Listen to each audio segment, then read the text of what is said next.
everyone, Namaste, welcome back to my channel. This is Amisha Singh Chauhan, and if you're new here and you're looking for something fun, dark and mysterious, then you're at the right place. So do not forget to subscribe to my channel. Also hit that bell icon so that every time I'm here with a new case to talk about, you'll get to know about it. So, you've read the title, you've seen the thumbnail. Today we're going to talk about the mystery disappearance of the Queen of Mystery, one and only Agatha Christie. Yes, and by the way, just a warning, please ignore the background noise. I'm still trying to figure out the entire arrangement of producing and making this video. So, anyways, back to the case. Today we're going to talk about the mystery disappearance of Agatha Christie.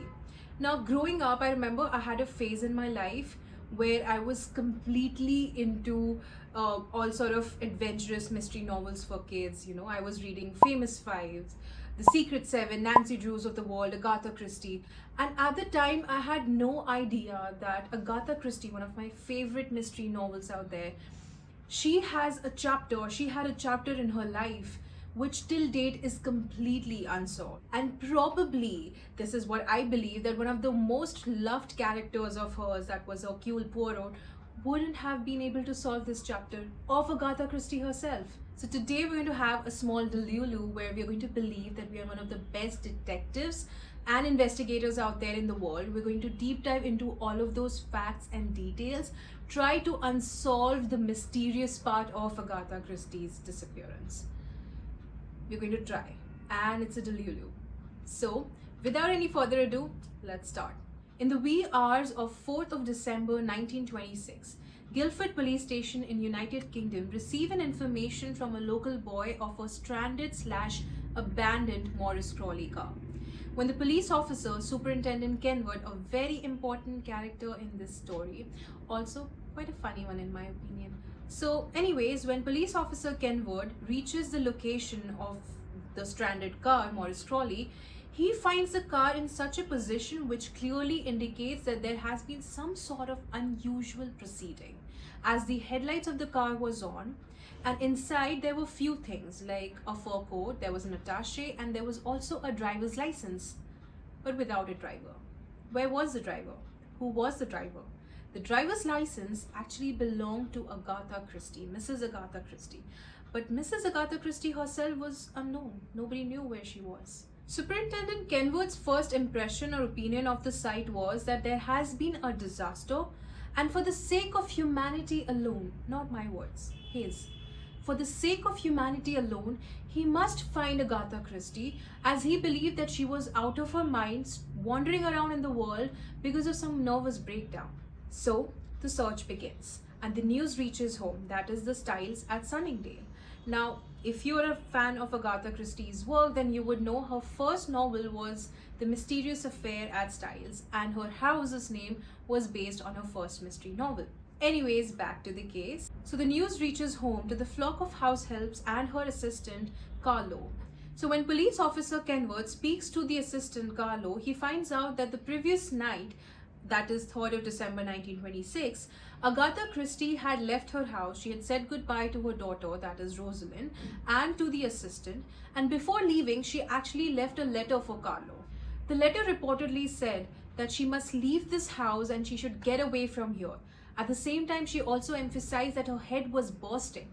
Now, for Carlo, when she read this letter, she thought that Agatha Christie was going through something really terrible and she wanted to just escape for some time, but eventually she would be back. Whereas on the other hand, Superintendent Kenwood, from the tone of the letter, articulated, comprehended, and concluded, definitely not in the same order, that Agatha Christie was dead. And now it was his prime duty not to find Agatha Christie, but to find Agatha Christie's dead body. Yeah, definitely a good start to the investigation. Superintendent Kenwood and his police force had a lot of expectations and were hoping to find vital information from the husband. The husband at the time was Archie Christie. Archie Christie was a war hero. He was an aviator in the Royal Air Force. But at the time of disappearance and on 4th of December, he was nowhere to be found. Later on, it was found out that he was spending the weekend with his friends in Hertmoor Cottage, which was very close to Sunningdale from the Styles. Anyways, when Archie finds about Agatha's disappearance, he immediately rushes back home. When he comes back home, he finds a letter on the dining table at the hall. And what he does is, he opens the letter, he opens the envelope, he reads the letter, and he throws it away. That's exactly what you do when you find out that your wife's missing and you see a letter from her. You throw it away without even thinking that it could be very important for the investigation. Don't do that. I don't even know why I'm saying this. But what was he thinking?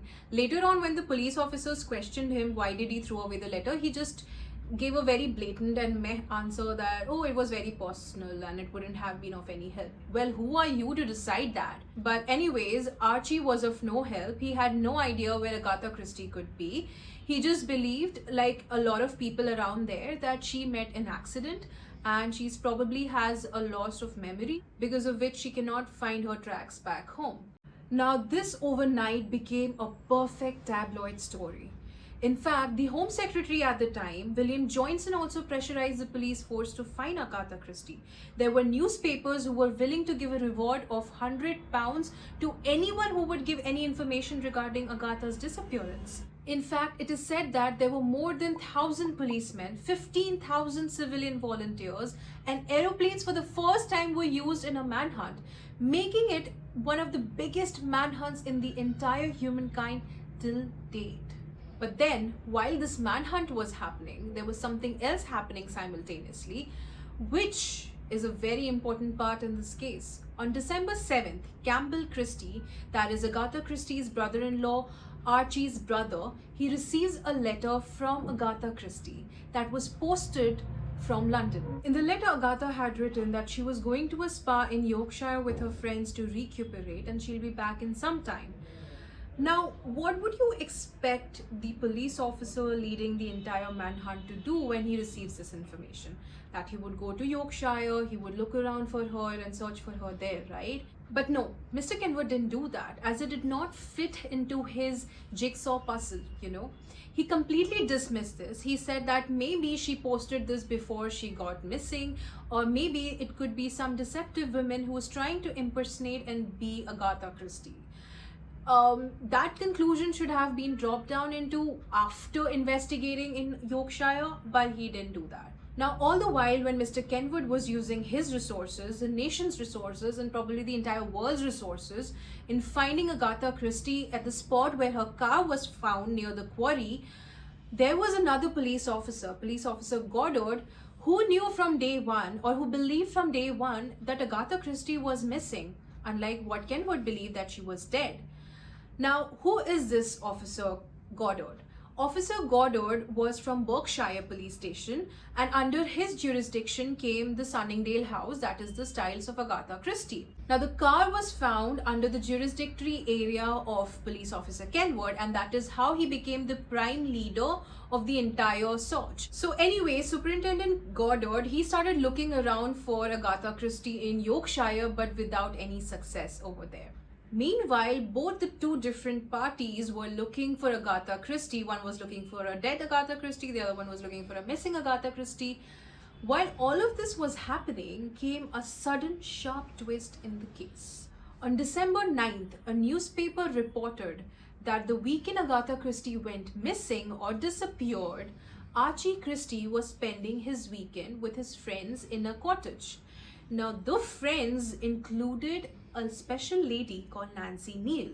Nancy Neal was Archie Christie's secretary, and also apparently they got engaged the same weekend. That means Archie was cheating on Agatha and he got engaged to this lady, Nancy Neal. Now, this information changed the entire perspective of the public's opinion on this case. Earlier, people were assuming that maybe Agatha is doing all of this as a publicity stunt. Maybe she wants to promote her new novel. Or maybe she has met a tragic accident where she's lost her memory and she can't find her tracks back home. But after finding about Archie's infidelity, people started suspecting him. They suspected either Archie was behind Agatha's murder, or maybe he pushed her off the edge to do something to herself, to harm herself. Now, looking at the public's opinion, the change in public's opinion, Archie panicked. Earlier, he had a lot of sympathy from people. He was a war hero, right? So initially, nobody suspected him directly. I mean, I think people had their suspicions. They did somewhere or the other thought that maybe the husband's involved, but at the time, they had no reason to directly suspect him. But now, knowing about Nancy Neal changed the entire case completely. And like I was saying, he completely panicked and he gave a really poor interview in a newspaper saying that Agatha knew about my friends and she was completely fine with them. Do not drag my friends into this, all of that, and blah blah blah. And boy didn't stop there. He went on saying that, you know what, we were together for a really long time, but she was really focused into her work. She was completely drenched in writing her novels and all of that. He tried to paint Agatha Christie into a woman, into a wife who was not giving enough importance or care to her husband or to her family. Obviously, the public also believed this in certain way, and there began the merciless media trial of Agatha Christie. Now, after this, people started believing that either Agatha Christie has plotted the entire disappearance of hers to take a revenge on her husband, to tarnish his image in public's eye, or the second thing could be, after she found out about her husband not being faithful to her, she decided to just run away, either to get attention or maybe to actually run away from the entire situation. But anyways, the search continued. Police officer Ken Wood was really dedicated towards finding out where Agatha Christie was, but his entire radius of the search was very restricted. Nevertheless, the search continued. In fact, a lot of people got into this manhunt, and day by day, the resources and number of volunteers just skyrocketed. In fact, imagine this, Sir Arthur Conan Doyle also came into the picture. For the ones who don't know him, he's the author of the famous Sherlock Holmes. Now, he, in his own style, got a clairvoyant, a medium. He handed a pair of gloves of Agatha Christie to the clairvoyant, and guess what? The medium said that unlike what a lot of people believe, this lady is not dead, and she will be back by the next Wednesday. By the way, a little spoiler alert, she did come back before Wednesday, the next Wednesday. On the very same evening of Sunday 11th, Bob Tappin and Bob Lemming of Happy Hydro Boys, who used to play in the Hydropathic Hotel in Harrogate, Yorkshire, reported or informed, I would say, to Harrogate police that they believe that Agatha Christie was living in the hotel where they used to play under an identity of Teresa Neal. Immediately after this, the Harrogate police station calls up the Styles and informs Carlo and Archie that they believe, based on information they received, that Agatha Christie was in a hotel slash a spa in Yorkshire. Now, Carlo couldn't leave the Styles because she had to stay home with Rosalind. Archie went to the Hydropathic Hotel in Yorkshire, and that is when he was waiting for her in the lobby. The elevators opened. Now, in my dramatic sense of mind, I believe that all of this happened in a slow motion. In slow motion, the elevator opens, and out comes Agatha Christie in a beautiful mauve gown with a pair of necklace and fair hair. She looked like any princess or queen, and she is a queen actually. So anyways, Agatha Christie walks out of the elevator and Archie is there right in front of her. And the entire reunion, there were a lot of journalists, by the way, in the lobby who were in hiding. Some say that the reunion was very affectionate. Some say that it was undramatic, a bit awkward. But anyways, the surprising or the shocking part was that Agatha Christie did recognize Archie, but not as her husband, but as her brother. Doesn't make sense. Right. So they did say hi, hello, and everything. And after that, she took Archie's hand and she went around the lobby introducing Archie to everyone she knew in the hotel as her brother. And only later on, we find out that two doctors actually diagnosed Agatha Christie of an unquestionable, genuine loss of memory. Some say it was a fugue state of mind. A fugue state of mind in today's world is something known as dissociative fugue. This could be triggered due to a certain sort of trauma or stress which leads to loss of memory. Now, in some cases, memory does come back, in some cases, it doesn't. In case of Agatha Christie, she went to a lot of psychiatrists to get her memory back. So apparently, she lost her memories of her previous life completely. That was the reason why she couldn't remember her real name being Agatha Christie, and checked herself into the hotel under the name of Teresa Neal. Um, for the ones who didn't notice, Neal, Teresa Neal, Nancy Neal, yeah, 2 plus 2 is 4, definitely 4. Now, could this be a coincidence? I mean, Agatha Christie took up the name of Teresa Neal when she had amnesia. Now, Neal being the same surname as the lady with whom the husband was cheating on with.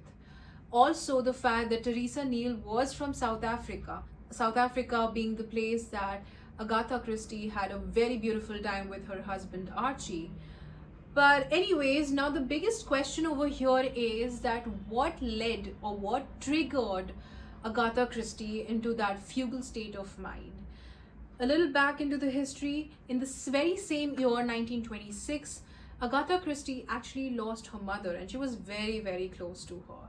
Because of which she entered depression, she had a writer's block, she had a huge list of novels to complete and write, but because of this loss of hers, she couldn't go back into writing. And on top of that, she finds out that her husband was cheating on her. Apparently, just before she disappeared, Archie disclosed to her that he was going to get engaged to Nancy Neal. And like I was saying, that Agatha Christie was able to get some of her memories back during her disappearance. She recalls that on 3rd of December 1926, she was actually coming back from her mother-in-law's place when she saw the quarry where her car was found. And she remembers that she at one point she wanted to drive towards the quarry, but she stopped herself from doing so because her daughter was in the car. So it clearly indicates her state of mind where she was really weak and she needed help and she had suicidal thoughts. And the very same evening, she said goodbye to her daughter, to her assistant. And then when she saw the quarry, she was just driving towards it and she just had one thing in her mind, that she just wanted to end everything and get away from all the sorts of the pain. And that is when the car hit something and it went partially off the edge. Thankfully, it wasn't fatal. And when she gained her conscience back, she felt really guilty of what she was doing. She was a good Christian woman. In her autobiography, she said that at that point she recalled something that her teacher had once told her, that the true essence of Christianity was the defeat of despair. And then in her dazed and distressed sense of mind, she gets out of the car and somehow ends up at Waterloo Station. Now surprisingly, she later on said that the people over there at the police station should have founded her really suspicious and should have recalled her, but nobody did because she was completely drenched in blood and in mud. Now from there she took a train to London. When she reaches London, she finds herself in the Harrods. She changes herself, gets herself cleaned.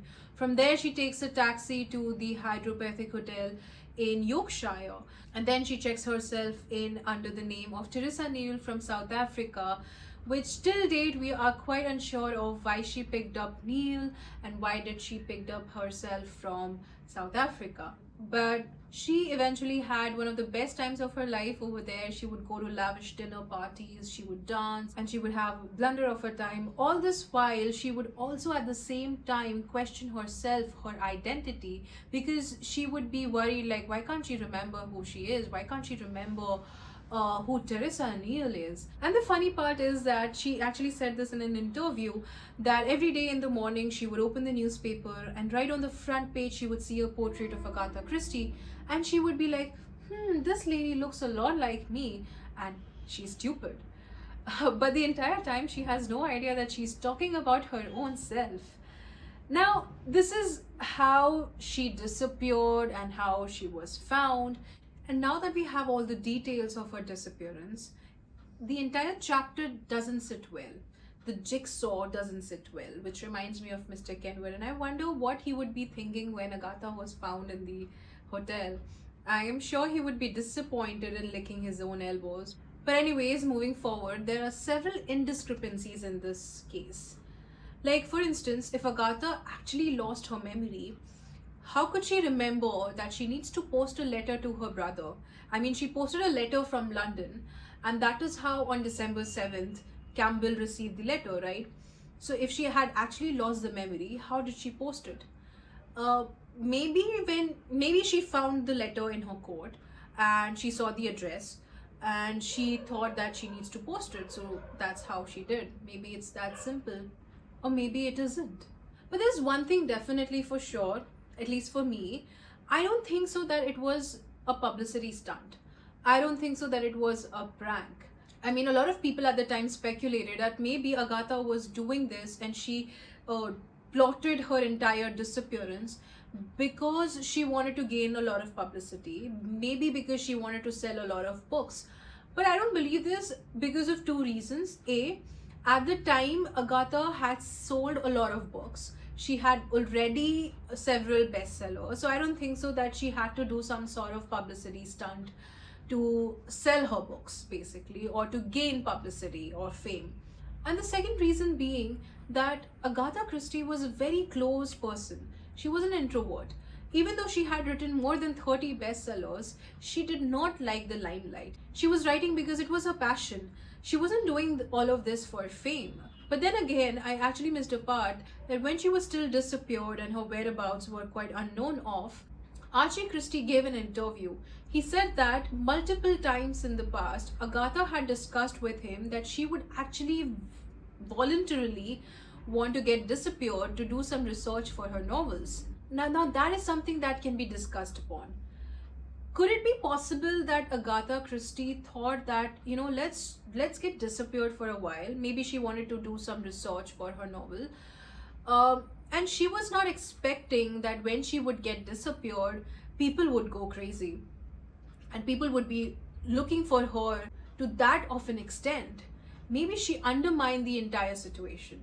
It is possible. I feel like that is possible, though I'm leaning more towards the fact that she actually was in that dissociative fugue of mind, that she was so stressed that she wanted to commit suicide. She attempted to kill herself but was not successful, thankfully. And in this entire almost a fatal accident, she lost her memory. I mean, she was going through a really, really tough time. So, anyways, here's the entire facts and details from her disappearance. If you ask me personally, I think it was a stress, it was a trauma of losing her mother, finding out that the husband is not faithful and was cheating on her, and he wants to get a divorce and everything. I think that was what pushed her off into that fugue state of mind where she lost her memory. I would love to know what you all believe. There are still a lot of people who believe that this was all a prank and was a publicity stunt. Could be possible. Like I said, it's a completely unsolved chapter of Agatha Christie's life. I would love to know what you all think of this. And yeah, this is my comeback video. I am back here after a long time, and some of you have been really kind. I've received a few messages asking about my whereabouts, asking if I'm doing all right. So thank you so much for being there while I wasn't here. And I promise to be constantly over here, and I promise to be very active over here and to give you more and more informative videos. Do let me know what you all want to hear about next. Do you want something paranormal, occult? Do you want something related to reincarnation, a conspiracy theory? Or do you want a true crime? Do let me know about it. I hope you found this video informative. I hope this video intrigued you enough to do your own research on internet. That is the purpose I have all the time when I'm making videos. So yeah, that's all for the day. Bye bye, Shubh Ratri, good night, and see you soon. And that's a wrap.